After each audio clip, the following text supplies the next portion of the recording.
Hello, I'm Kayla, a 36-year-old woman. The past few months have been really tough for me, and I'm having to relearn a lot of things. My husband Tom caused a lot of the trouble I'm in, but a kind person stepped in and helped me avoid even more pain. First, let me tell you about the people in my story. The first person is my sister, Maya. She's 6 years younger than me and very pretty. Growing up, we didn't get along because I was a nerd and she was popular. She always picked on me and seemed jealous for some reason. My mom tried to help us get along, but it didn't really work. When I went to college, we didn't talk much. But after I graduated and she was a teenager, we started talking again. Our relationship got a little better, but we never got really close. That was the best we could do, and I was okay with that. Next, let me tell you about my ex-husband Tom. We met at work and got along really well. We dated for about 3 years before getting married. We worked hard and bought our first house together. I earned more money, so the mortgage and deed were in my name. After 2 years of marriage, Tom asked me about having children. Honey, I was wondering about something, and I need you to think about this with an open mind. All right, what is it? I've been thinking that we've been together for a while now, and maybe we could start a family of our own. Tom, you know how I feel about that. I know, but we have the money for it, and it would be really cute to have little versions of us running around, don't you think? Yeah, but kids are a lot of work and responsibility. We're the most hardworking and responsible people we know. Come on, give it some thought, okay? I promise I'll help take care of them. Just keep that in mind, okay? Even though I wasn't keen on having kids, I gave in because Tom kept bringing it up. First, we had a son, and 3 years later, we had a daughter. Initially, Tom was very helpful, but that quickly changed. Suddenly, I was responsible for everything at home, including the kids. After our first child, Tom insisted I stop working because he had gotten a promotion and was earning more than me.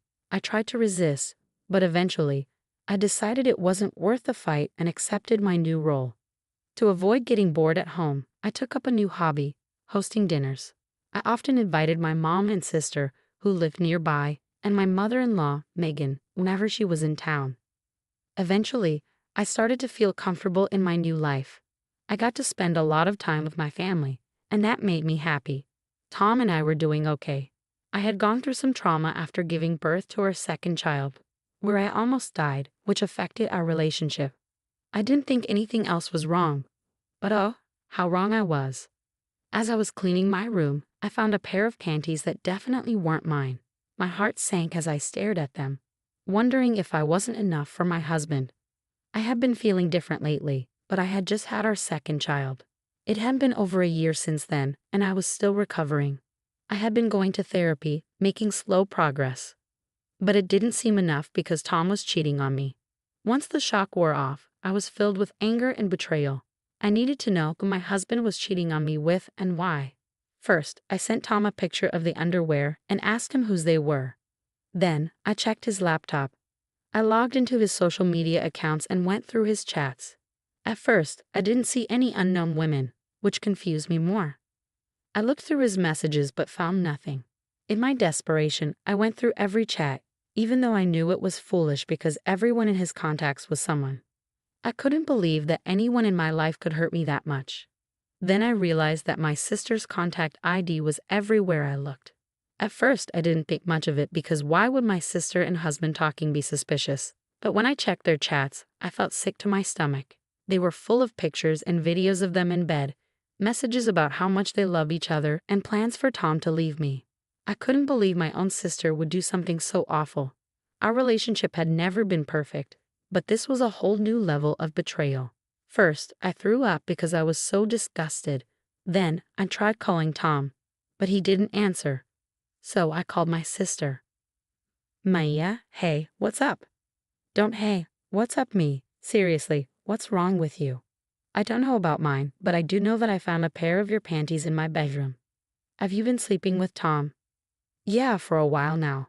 Why, Kayla? Seriously, you thought it was okay to sleep with my husband because you thought I was boring. And being my sister didn't even stop you. Look, I thought I was helping you out. I was keeping Tom busy so you could focus on the kids. Are you serious? That's the dumbest thing I've ever heard. Look, we didn't mean for it to go this far, okay? I only did it because he kept hitting on me. And he's a nice guy, Kayla. But he was my husband. Why would you help tear our family apart? I just want what's best for Tom, okay? If I'm the best for him, then so be it. You're disgusting. I hung up, unable to believe her nerve. I just lay in bed and cried.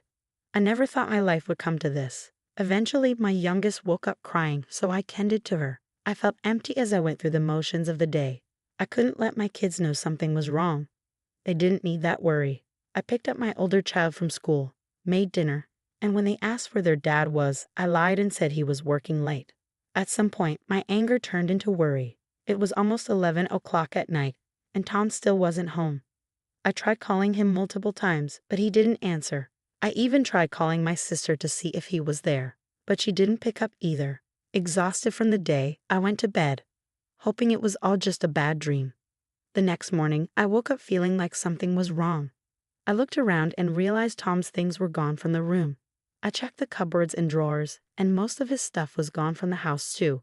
He had left while I was asleep, without saying a word. I couldn't believe it. He just left me without even trying to talk. I didn't know what to do. All I could think about was taking care of my kids first. Then, I'd figure out everything else. I woke up, got the kids ready, dropped off the oldest at school, and then took the youngest to my mom's place. She could tell something was off because I was distant. All I could think about was how I'd managed to raise 2 kids alone. Whenever I came back to reality, I remember I had to tell my mom about my sister and husband. Eventually, she couldn't wait any longer and asked what was wrong.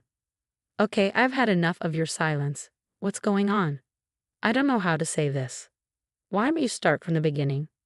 Well, I found out that Tom has been cheating on me. What? How do you know? I found another woman's underwear in our room. When I asked Tom about it, he didn't answer and then left. He left? What do you mean? When I woke up this morning, all his things were gone. Gone? You didn't try to stop him? I didn't even realize when he came back. I fell asleep around midnight, and when I woke up, all his stuff was gone. Oh my God, my poor girl, I'm so sorry this happened. Yeah, it gets worse. Oh no, what happened? Do you know who Tom cheated on you with? You mean you know who he cheated with? Yeah, I snooped through his things to find out. I wouldn't have tolerated this under normal circumstances, but this is different. So, who is it? Maya. Excuse me? What? Are you serious? Yeah, my husband has been cheating on me with my own sister. I called her to ask about it, and she was so casual about it. She said they were in love, and she believed she was the best for him, so she was going to keep being with him. Oh my God, what has Maya done? I don't even know how I'm going to survive. I have 2 kids to raise and I need to find a job too. Look, why don't you just get some rest while I try to process this? I'll be here to help you, okay? Yeah, okay, thanks, Mom. I had become numb to everything that had happened, so telling my mom wasn't as hard as I thought.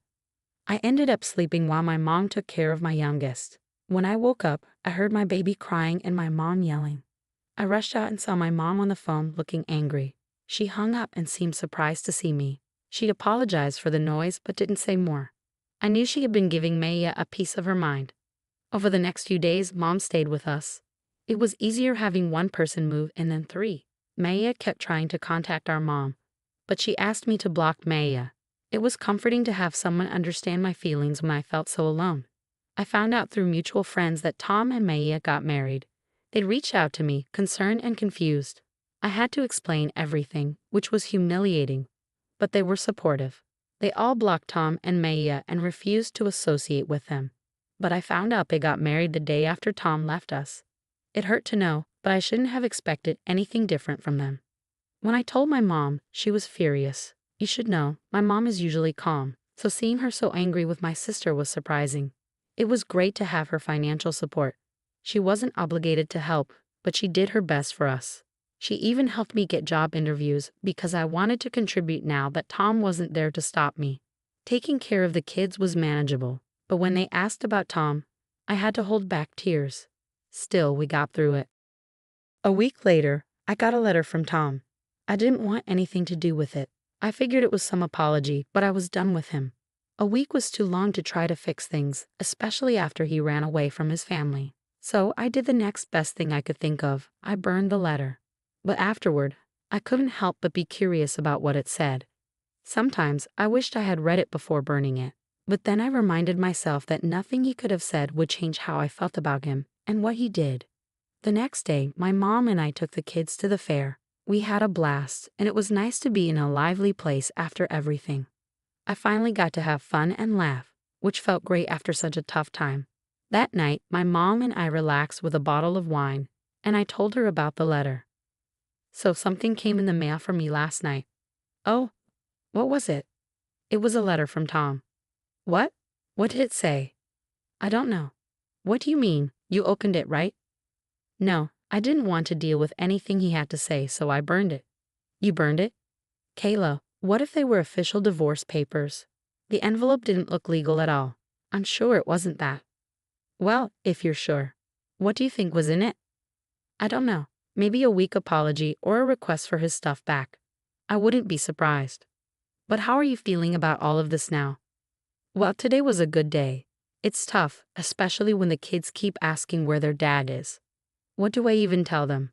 It's slowly getting better, but only a little. As long as it's improving. I'm always here for you, and just so you know, I'm planning to cut ties with your sister. Everything I have will go to you and the kids. Oh, Mom, that means a lot, but are you sure? Maya is still your daughter. I know you and Maya had your differences, but what she did is unforgivable. I raised both of you better than this, and Maya clearly didn't care. So she's no longer my daughter. I would have been upset if Mom changed her mind easily, but I knew Maya was still her child. I couldn't imagine how hard it must have been for Mom to make that decision, because I could never do that to my kids. It made me even more grateful to have someone so supportive. Another 3 days passed, and I heard a knock on the door. It was strange because I wasn't expecting anyone, and besides my mom, who was at work, no one ever visited. I opened the door cautiously and saw 2 men in black suits. I only opened the door a little and asked who they were. They said they were lawyers and had something for me. They handed me a note and then a check. It was made out to me, and it was for $750,000. My jaw dropped when I saw the amount. I tried to tell them there must be a mistake, but they said there wasn't and urged me to read the note. The note began with, "Thank you for saving me." As I read on, I realized the money was from my mother-in-law, Megan. She explained that she had visited us 3 days ago, but no one was home.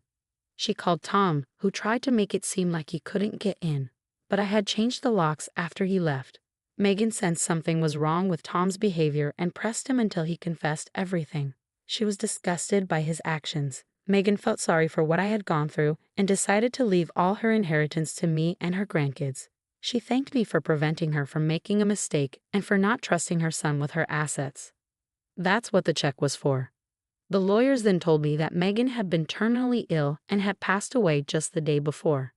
She wanted me to have the money right after her death to ensure her daughter-in-law and grandkids were well taken care of. Tears filled my eyes at Megan's kindness and loss. She was truly remarkable, always standing up for what was right. It was one of the reasons Tom had always been afraid of her. Yet I found her comforting. She stayed true to her word and supported me until her last breath. A few days later, Tom called. I already knew what he was going to say, but I decided to hear him out. What did you do? What do you mean? You know exactly what I mean, Tom. You'll have to be more specific. What are you talking about? Why weren't you home that day? I specifically asked you to be. I sent you a letter asking you to pretend everything was normal while my mom visited. Oh, is that what the letter said? You didn't read it. No, I burned it. You betrayed me. My mother was going to help me with the inheritance, but you took it all because you're selfish. That's ironic coming from you. You abandoned your family and only cared about contacting me when it involved your inheritance. Love can't be forced. I did what was best for me, and your mother did what was best for us. Don't ever try to contact me or the kids again. Goodbye. After that, things moved quickly. I filed for divorce, and I was granted full custody of the kids. Tom tried to fight for the inheritance, but Megan had made it clear that I was the one to receive it, so he didn't succeed. Tom and Maya tried to pressure me into giving them some of the money, but I stood my ground and refused. Life has become easier since we got the money. I put a portion aside for my kids' college and invested the rest. My mom could retire, and I started working. My kids have come to terms with their dad not coming back, and when they're older, I'll tell them everything. I'm still hurting, but I know things can only get better from here.